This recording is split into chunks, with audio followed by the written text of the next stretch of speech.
Hey y'all, it's Bob with the Sage Group. I have the whole group with me again, and we want to talk about emotional versus rational home buying.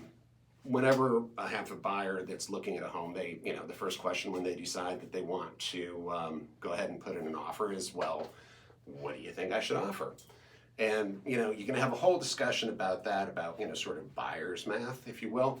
But I always tell them, the same thing, and then we start from there. I say, do you only want the house at a particular price, or do you really want the house? And that, to me, is kind of the crux between emotional, do you really want the house, or rational, do you only want the house at X price?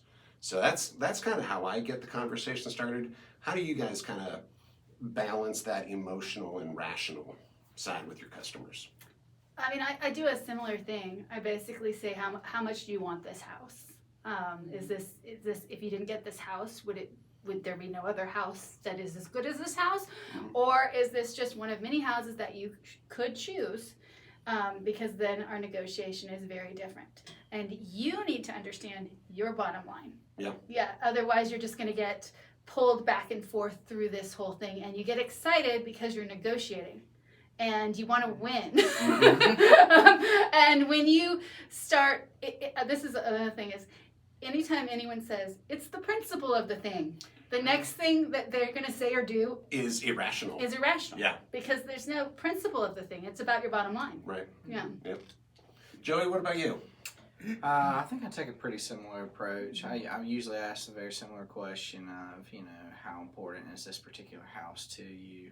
Because that's just going to change, how we go about making an offer on this. If it's very important and it's a hot commodity, then we're going to have to be pretty competitive with our offer. But if this particular house is something that you like, but you're not sold on it and you think there's more options, then we can put in a semi-competitive offer, something that you just feel comfortable with, like Megan said, just like your bottom line number here. So I think that's usually the way I present it as well. And it's nice to have that luxury in this market where we can actually kind of talk about pricing rather than, okay, we got to go in full price offer plus an escalation clause, plus waive this, plus waive that. Which is how it was actually, last year. It's actually really nice to have that. It's not that ability you're for going to buyers. win this house, it's do you want it? So there's some, and when it's like that, people get caught up in the competition of it, and then you see more buyer's remorse. Yeah. I think that's the thing to always remind people of, like, if you're in dire need, then, we'll do whatever it takes to get this. But a house is a house. There's always more houses out there. You can always find something else. It all depends on your timeline and how bad you want something, but you never want to get into something that you're going to regret later on. It's never worth doing that, I don't think. Maria, how do you help the customer kind of balance that? I'd be about the same way, just kind of, knowing their top dollar and everything, just to be able to kind of go in there and be able to negotiate better for them and everything. That's just the biggest thing. So Cool. All right, so there you have it. We set prices based upon what the house is worth to you. If it's worth a lot, then we go closer to asking. If it isn't, then we back off and we look for something else, right?